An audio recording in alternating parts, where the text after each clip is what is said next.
Some of us, we laying in bed at night, we dreaming about the big house on the hill, we dreaming about financial freedom, we dreaming about the blissful marriage, we dreaming about the kids frolicking through the grass, we're dreaming about zero debt and zero balances. Like, we're dreaming about looking in the mirror and loving what looks back at us. Like, come on, women, come on, men. Like, in our minds, we're envisioning what it would feel like to really drive that real car that you want and not the one that you got. Like, we dreaming about like turning the open sign on our business and business just flooding in. We dream about an overflow. We talk about the overflow, but for some reason, we making moderation decisions. We're making middle decisions. For some reason, like, what's happening in your head and your mind at night when you're driving down the street or when you're laying in bed or when you're fantasizing and when you're dreaming.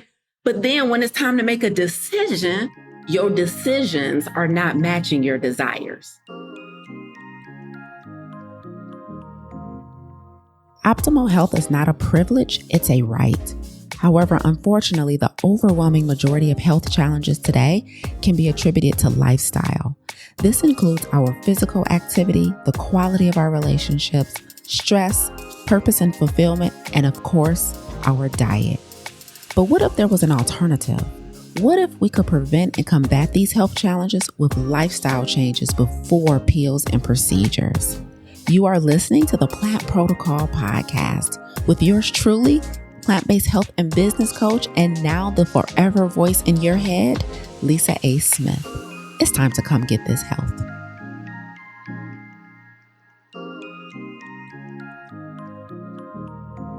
So I made a post the other day. It was very short. It was a short reel, about 60 seconds or less. And it said, if you want to start living an above average life, you must make above average decisions, right? So you must make different decisions if you want to live a different life. And probably most of us have heard some semblance of that before. But when we take popular sayings like that, and now it's time to really put them in practice and really ask ourselves, so what does that truly mean? That's when the hard work comes, right? And so I said the other day that living an above average life requires above average decisions. And I want to tell y'all where I got that from today, because what I've realized being a coach and being a teacher and being a speaker is that a lot of us fight really hard to stay the same, while at the same time proclaiming that we want change. And it's a lot of that's contradictory stuff going on. It don't sit right with me. So what I thought I would do is I would come on and talk about the importance of your decision-making, but then what it takes to change your decision-making so that you can live the life that you keep thinking about and praying about. So a lot of y'all love the post that I made on Instagram yesterday, and I posted it on YouTube as well, where I talked about a time when I asked my personal coach, was it possible for everything to be okay? So I haven't heard anyone else say this in a very long time, but I know there's a lot of us that live lives where everything is good. Like, you're in a season, you're in a place where everything is good, and not just good, but like optimal, right? Like, where you're really, really maximizing and exhausting your effort in every area. And so yesterday we were on one of our mastermind calls, and I heard someone in the community yesterday. He was the guest speaker yesterday, and he was talking about how he's in a place where every area in his life is good. And I've said that, but I don't say it a lot. And I don't say it a lot publicly because a lot of times people have a belief that that's not possible. So you guys may, if you follow me on Instagram, you might have saw yesterday where I posted a clip where I talked about asking my coach, ET, was it possible for everything to be okay? And he told me it was. This was like early 2024 or maybe 2023, actually, like the end of 2023. And I remember he and I were out and we were climbing up a mountain. I said, Coach, is it possible for everything to be okay? And he said, yes, it is. Because I was in a place where I was feeling like everything seemed to be trending in the right direction. Like my health, like my career, my friendships, my family, my relationship, my spirituality, like my personal growth and development, my healing. Everything was trending in the right direction. I'm like, but everything that I've been around and all the messages that I've taken in and all the things that I've heard suggest that there always has to be something going on. Like all that I've heard coming up, and y'all tell me if y'all have heard this too, like you're in an ecosystem and an environment where it's always something is a common phrase and belief. And so I asked him, like, what I'm experiencing is not matching with what I've always heard. I've always heard there's always something. If it ain't one thing, it's another, to be to be more plain, right? If it ain't one thing, it's another. And we hear that. And I was like, well, dang, not only is it not one thing for me, it's not another either. So I'm confused because I've always heard that there's always something. And if it ain't one thing, it's another. And it's not, stress free. It's not a real thing. And being at a place where everything feels good and on track is not a real thing. And I've always also heard, right when things feel like they're working out, you just basically waiting for the other boot to drop or you waiting for something to go wrong. And so I just wanted to have this discussion with you guys today as I was thinking about what it means for everything to be okay. And also what it means to live an above average life. I figured I would bring it to you guys so we can have a discussion about what that really means and what that could possibly look like, right? Ain't it crazy that when things are going right for you, you literally get shamed by the general public, by the average person. You feel shame for like being like, ugh, that's not my situation. That's not my reality. I remember y'all. So several semesters ago, I was teaching in one of our coaching programs, and I distinctly remember it was a weird time in the economy and in the world. And I distinctly remember one of our students, she worked in the automotive industry, and they had just announced that they were laying off a ton of people at her job in the automotive industry. And I remember her coming to class and saying, when they announced the layoffs, a lot of people were in their feelings, wondering what they were going to do. They were distraught, right? They were losing their job unexpectedly. And I remember her coming to class with us and being like, I just kept quiet because I don't feel that way at all. She was like, I'm so happy. I'm so excited. She was like, I'm in a great circumstance, a great situation. I'm not sad, mad, angry, nothing. She was like, but I didn't feel safe expressing the fact that I didn't feel how everyone else felt. Right. And so for her, it was unsafe to be happy. It was unsafe to be okay with the decision that the company had made. Right. Because when we are in a room full of 9 angry people, how dare you not be the 10th? Right. When you are in the room with 9 broke people, how dare you not be the 10th? When you are in the room with 9 disgruntled people, how dare you not be the 10th?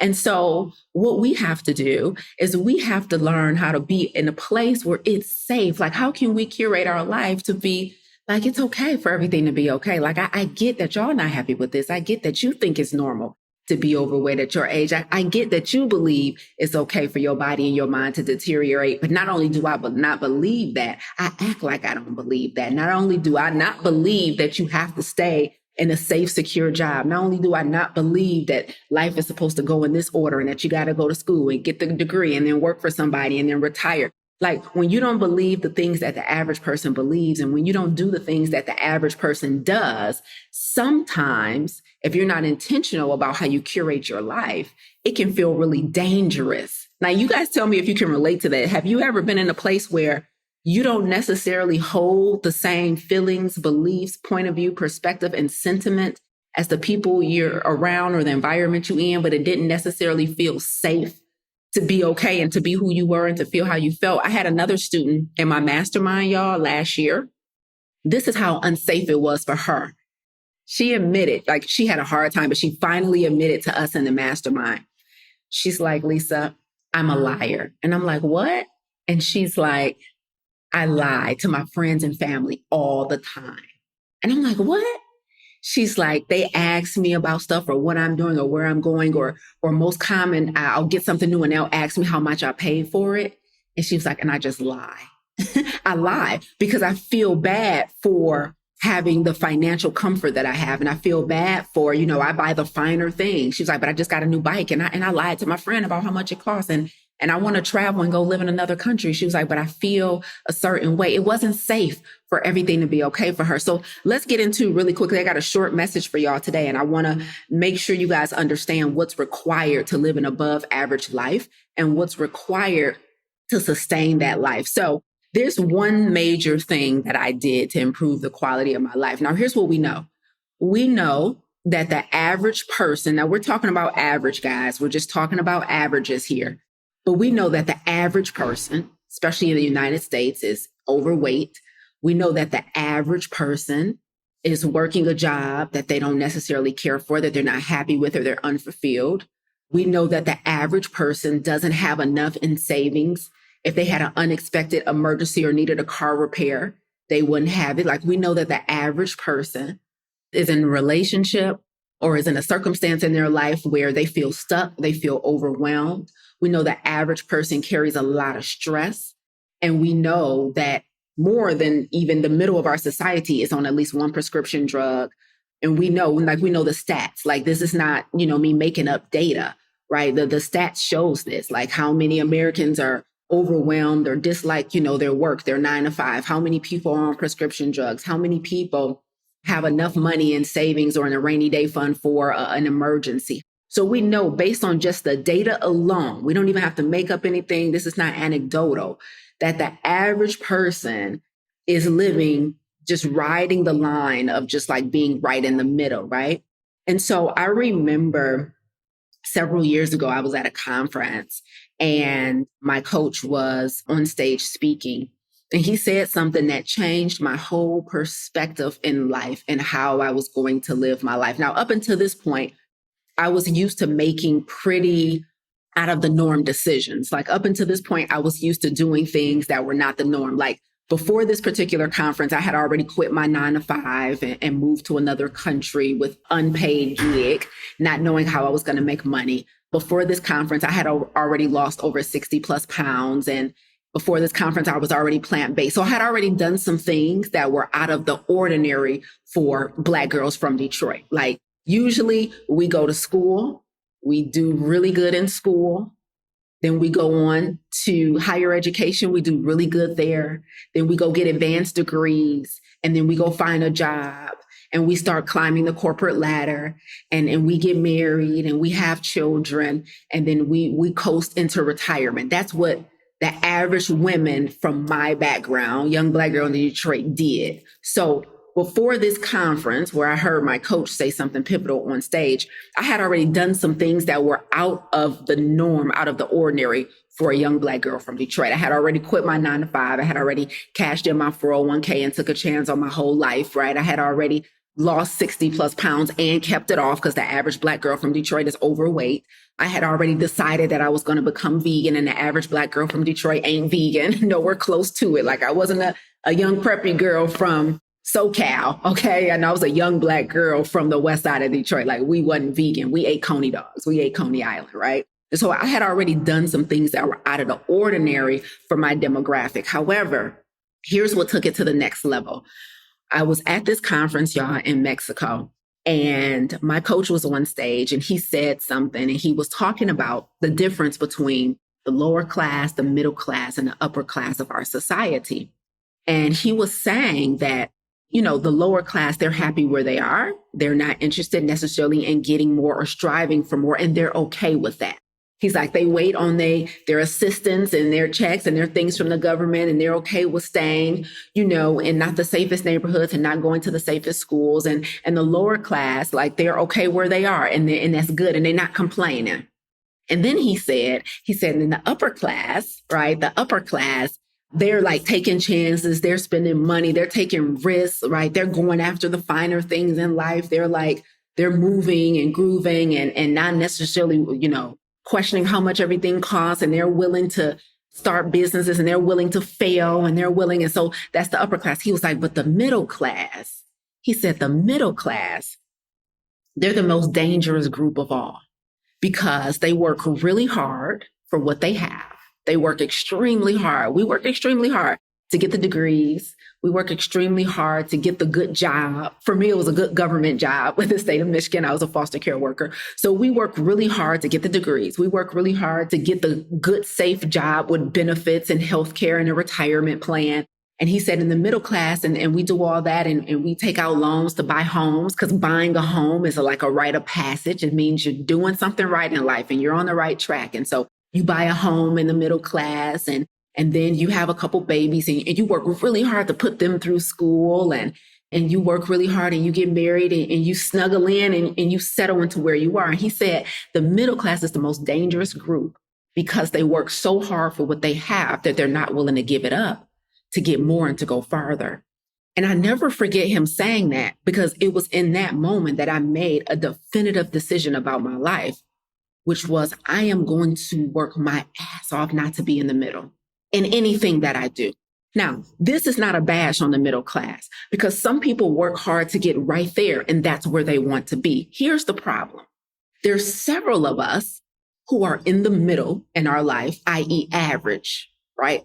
Middle means average, right? So there's a lot of us who are in the middle, but it's not where we want to be.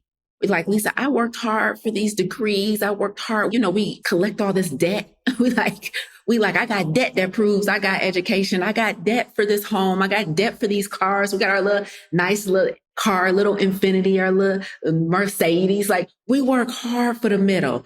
But then when we have opportunity, when we have things that we aspire to, and we see other people doing things, we're like, that would be nice. But unfortunately, we're not willing to give up what we have to get a little more, right? And so one of the most dangerous places to live in your life is in the middle. It's in the middle. So let me give you an example. When I say, if you want to live an above average life, above the middle, right? You got to make above average decisions.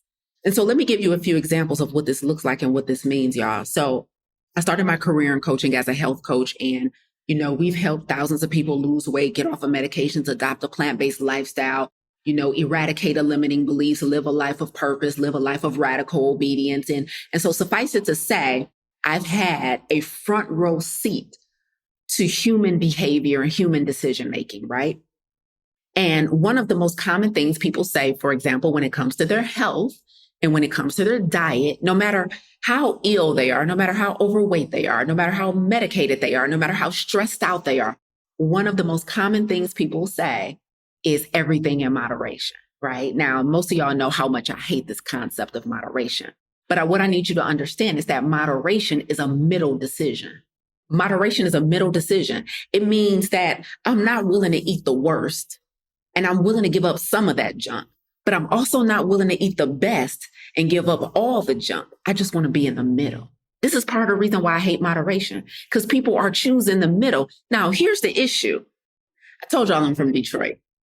Now, Biggie one line, right? My Pink Gators, my Detroit players. Here, one thing you need to survive on the streets in Detroit is your fit got to be fitting. Like, you got to have the right jeans with the right J's, right? You got to have the right shirt. You got to have the right cap that got just the right tone of blue in it that go with your shirt. Like, one thing about Detroit, one thing we gonna do if we don't do nothing else is we gonna step out. Okay?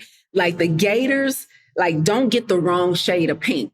Don't play with us. Like, don't get the wrong shade of blue. Like, when that sunlight hits you, when you show up to the barbecue, like, the blues and the blacks better be the same shade of blue and black. You can't have faded black with shiny black. Like, one thing Detroit gonna do is match. So I don't know where I got it from, but I think I got it honest from the streets of Detroit, is that we believe in matching. Here's the issue. Your decisions are not matching your desires. Like, I don't know who taught y'all how to dress, but Detroit taught me how to dress. And one thing I know is that the top got to match the bottom and the bottom got to match the top. All I'm saying is, some of us, we laying in bed at night, we dreaming about the big house on the hill, we dreaming about financial freedom, we dreaming about the blissful marriage, we dreaming about the kids frolicking through the grass, we're dreaming about zero debt and zero balances. Like, we're dreaming about looking in the mirror and loving what looks back at us. Like, come on, women, come on, men. Like, in our minds, we're envisioning what it would feel like to really drive that real car that you want and not the one that you got. Like, we dreaming about, like, turning the open sign on our business and business just flooding in. We dream about an overflow. We talk about the overflow. We say sassy things like, when you get on the plane, you got to put your oxygen mask on first. You got to take care of yourself. Like, we know all the sayings. We know you can't pour from an empty cup. We know that you're supposed to only give from your overflow. So we understand the concept of overflow. But for some reason, we making moderation decisions. We're making middle decisions. For some reason, we still, like, the top don't match the bottom.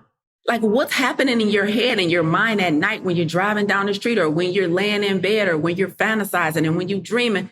But then when it's time to make a decision, your decisions don't match your desires. Like you say you want the weight all off. You say, I'm sick of being tired. I'm sick of having gut issues. I'm sick of my stomach hurting all the time. I'm sick of my skin breaking out. I'm sick of this inflammation. I'm sick of these cramps.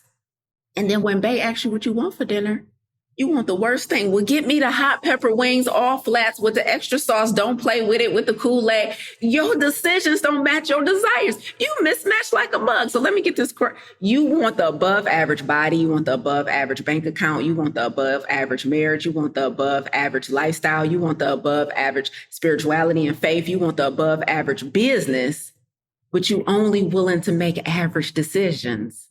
The number one thing that changed the quality of my life instantly was the decision to not live in the middle.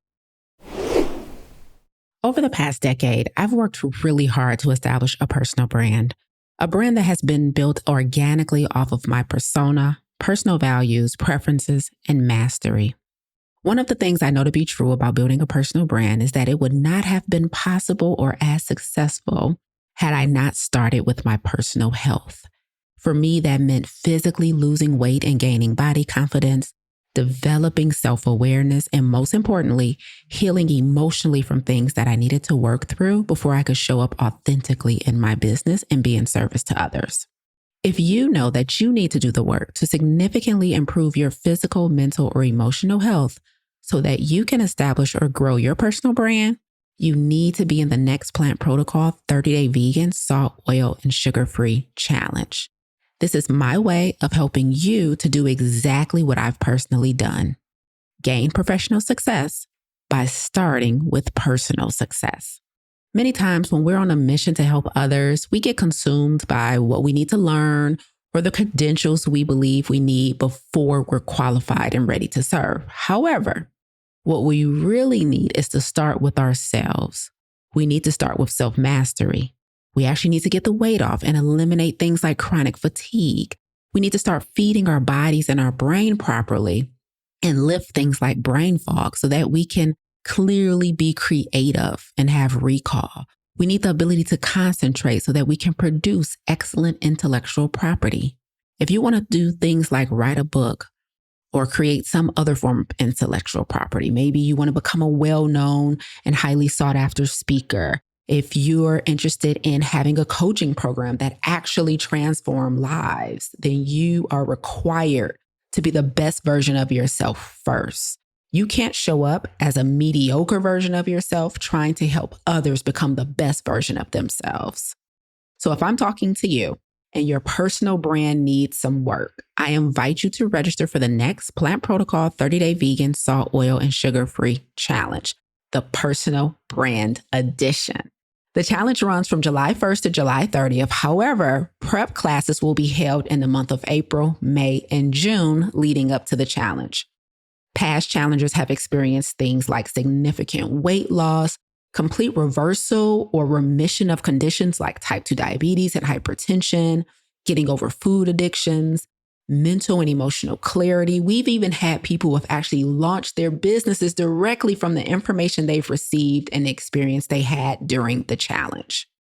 This is where you want to be if you are a current or aspiring speaker, coach, consultant, or leader desiring to impact the lives of others. So click the link in the show notes and join us in our Next Plant Protocol 30-Day Plant-Based Salt, Oil, and Sugar-Free Challenge. We're looking forward to launching your personal brand. Now on to the show. Let me give you another example. Like we want financial freedom. It was this whole movement, and I guess it's still going on if you're in the financial world, but it's called the FIRE movement, right? Financial independence, retire early. That's what FIRE stands for. It was this movement. I remember it was big like a few years ago. I know people still own it though, right? And so you want this FIRE lifestyle, financial independence, retire early. And I remember listening to one of these podcast episodes of somebody who I follow, and she was talking about this FIRE lifestyle, and she was talking about what it takes, right, to get there, financial independence, retire early, right? And she was talking about how, like, okay, you got to calculate your cost of living. You got to multiply it times that. You got to divide it by 75. That's how much money you got to put aside.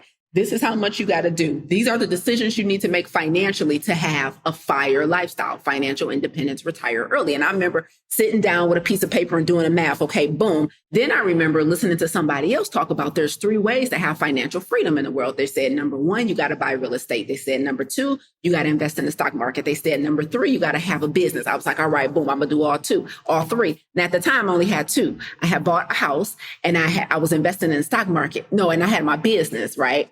But I didn't have that third one. And I was like, okay, I got to check all 3 of those boxes, because here's what I know.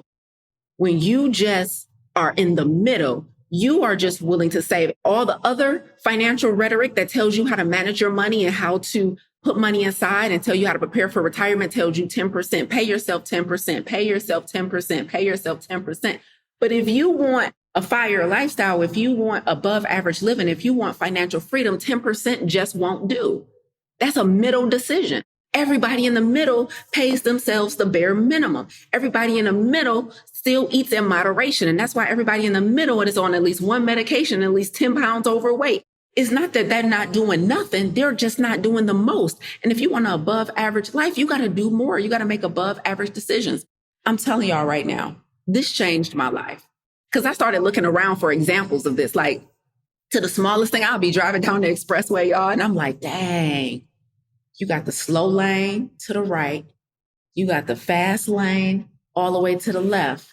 But most of us are in this middle lane. I definitely ain't about to be going super slow. Oh, but I don't want to go that fast. We just in the middle. I said, no, I got my butt over to the left. Look, I go to concerts and stuff. I'm in the stadium and I'm looking around the stadium. I'm like, dang, it's people in the nosebleeds, but it ain't a whole lot. But there's people on the floor, right up on the stage, right? And they looking at the performer in their eyeballs, but it's not a whole lot. And I look to my left and I look to my right. I'm like, but in these middle seats, we packed out. We elbow to elbow. I'm like, most people really are in the middle. Figuratively, literally, I said, absolutely not. That's when I adopted front row behavior. I'm like, I don't want to be there. And I need to be, everything in my life has to be above average, just so I can make sure I'm not slipping back into the mediocre, the middle, the average mindset. Again, there's nothing wrong with being in the middle if that was your plan. But if you're looking around and you're like, nah, this ain't it, I'm telling you right now, you're going to have to start making above average decisions.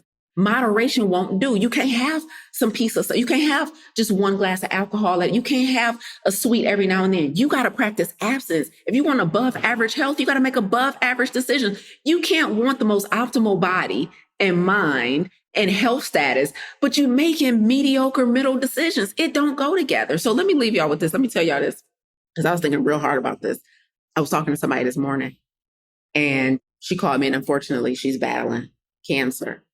And she was like, I hear you talk about this concept of like how everything works together. And she was like, I've been listening to you for years. And I remember you talking about like your mindset and your thinking. And she's like, I just want to know, like, what should I do? I really like the way you talk, because you talk about like just holistically addressing things. And she was like, I hear you talk about this mindset stuff. And so I was telling her that healing absolutely is going to start with your mind. I was like, if you want to beat this cancer, healing is going to start with your thoughts, more specifically with your beliefs, right? A thought is just a thought, but when it turns into a belief, that's where it gets dangerous. And so she was like, well, how do you change your beliefs? I mean, was leaning in. I could tell. We was on the phone, but I could tell she was leaning in, because we ain't gonna mess up a good story, right? And so she was leaning in. She was like, how do you change your beliefs? And I told her, well, the first way that you change your beliefs is you change your environment. Mandatory. Because the data shows us that we are the sum total of the top 5 people we spend the most time with, right? Hands down. And so I don't even have to know you. All you got to do is show me where you play, where you stay, where you work, who you hang out with, and I can pretty much summate what you believe. I said, so if you want to start believing something different, you got to change your environment and change who you're around and change what you're consuming and change what you're letting in and change what you're reading and change what you're writing and like change what you're listening to. And because here's the fact, what you feed grows and what you starve dies. So whatever you currently believe, is very easy to go out and find evidence for that. Like I listen to the New York Times, like it's one of my favorite news platforms, right? And I listen to them, but I often wonder when I listen to the New York Times, I'm like, I agree with them so much. And a lot of the stuff that they report and what they say when they're giving their opinions about what they're reporting, right? And I agree with them so much to the point sometimes I'm like, you know what, I need to stop listening to this so much because I believe them so much. And it's just reinforcing what I already believe. And I think sometimes I need a little variety in where I listen to the news, because all I'm doing is searching for more evidence and inevitably receiving more confirmation of what I already believe. And I don't want to have confirmation bias on so many things, right? And so I was telling her this morning, like, if you want to believe something different, you're going to have to get around people with different beliefs.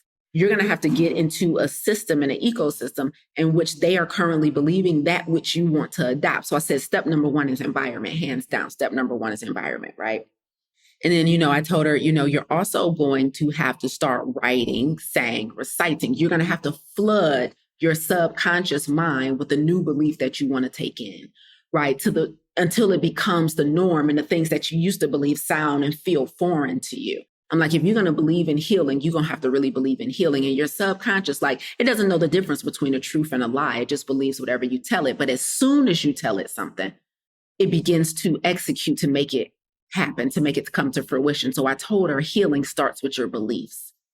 Like, you can drink the juices and eat the plants, but you got to actually believe they're going to work. You can't just do it because somebody told you to do it, but deep down inside, you don't really believe it's aiding in your healing. Like, it takes work to shift beliefs, and you got to work hard at it. And so if the average person that gets diagnosed with cancer, right? Because she was like, I'm around a lot of doom and gloom, and I don't know. It's just feeling like that is not positive. She's like, it seems like the prognosis and the outlook is not positive. She's like, I'm watching this about cancer and I'm reading this about cancer, and it's all doom and gloom. And she was like, I'm having a very hard time not thinking negative and not thinking about the worst, right? And so I was telling her, hey, you have to change your environment immediately.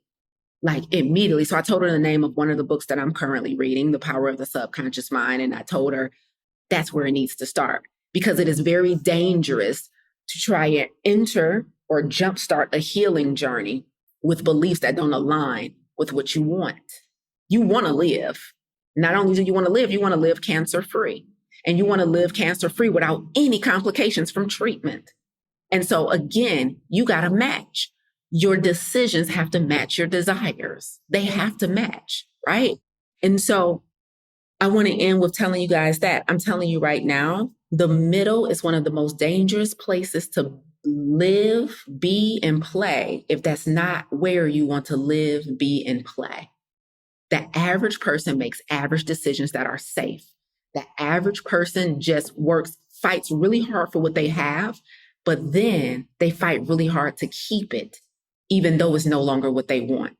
And that is the most dangerous place to be. They fight for less than optimal health. Moderation is fighting for less than optimal health. Like, no, can I just have some cookies? Can I just have some chicken, cheese, shrimp? Let me just get Popeyes once a month.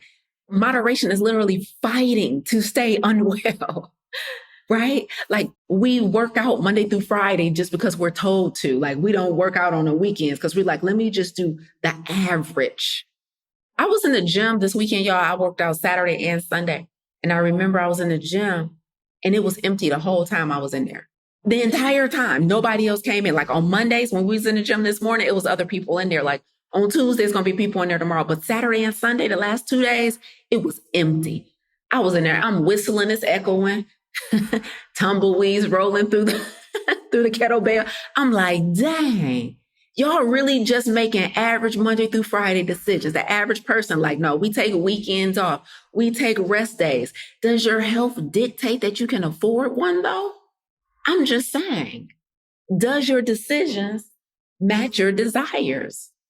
So we're fighting to stay the same. We're fighting for less than optimal health. We're fighting, and we got to stop doing that.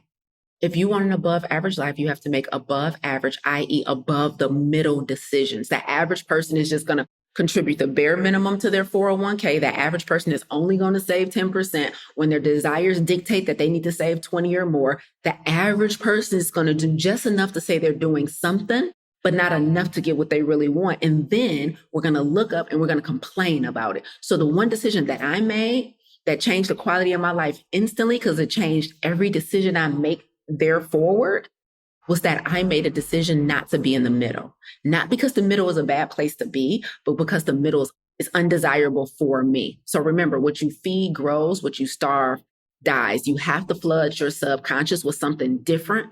And then here's the final thing that's going to happen. Then you have to pass the test. Let me give y'all this final nugget, then I got to go. Here's what's going to happen, okay? Because you're going to be like, okay, Lisa, you said I got to make above average decisions. Okay, I'm done with the cheese. Okay, I want to allow myself just a little bit of dairy. I get it. You said if I want all the inflammation, if I want all the bloating to go away, if I want to have an easy, healthy reproductive system, I get it. I'm done making average decisions and thinking I can just have a little bit like the average person thinks. I'm sick of talking that middle talk. Okay, all right, bet.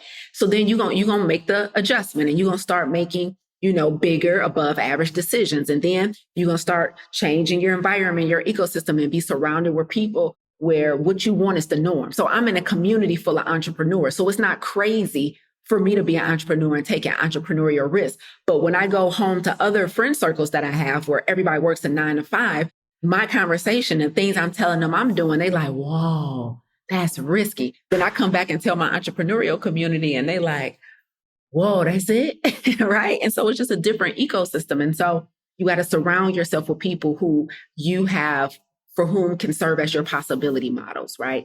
Who are your possibility models when it comes to your goals? Who's doing the things you want to do? Who's already surpassed the milestone that you're still striving for that can give you a different perspective and still challenge what you want, even though you thought it was a big deal, right? So you got to change your ecosystem and change your environment. But here's the final thing that has to happen. You have to pass the test.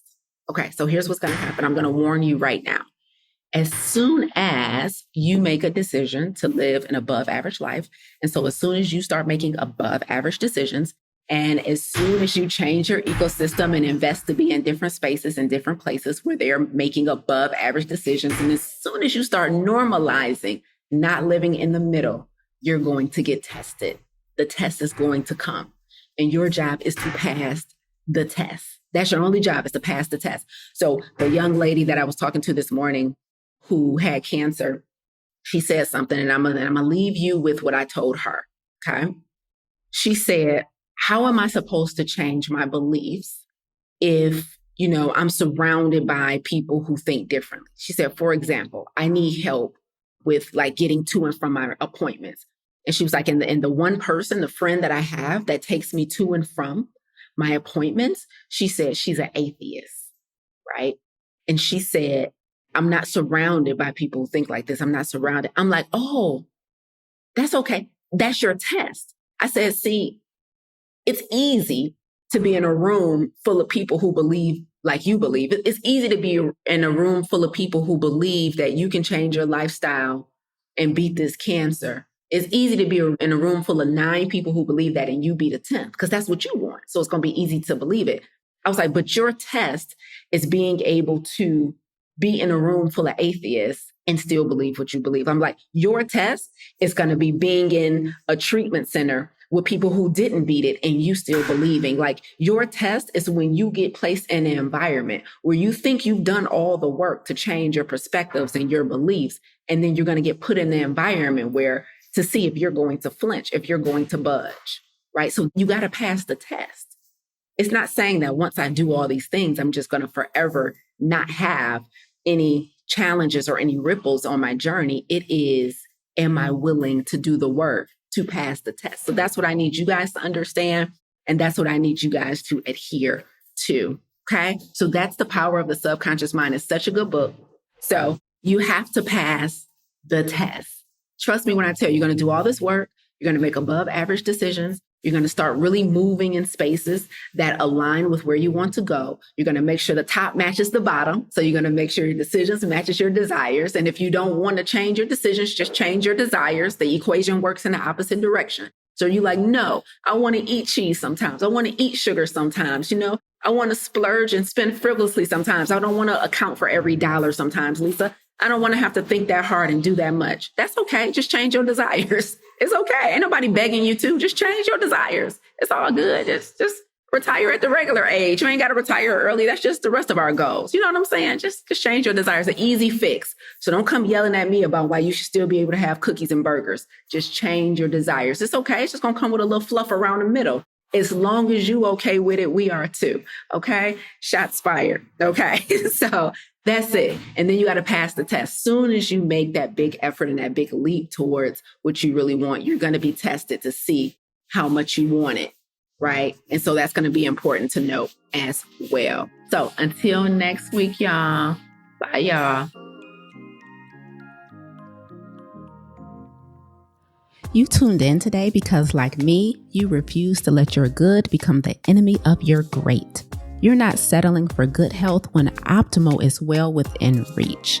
If you're ready to go from good to great, visit lisaangelsmith.com to learn more about our plant-based health coaching program, Farm to Table, and our plant-based business accelerator and coaching certification. But before you go, if you enjoyed what you heard today, please consider rating and reviewing this podcast. Until next time, remember, radical obedience is still undefeated. Stay obedient.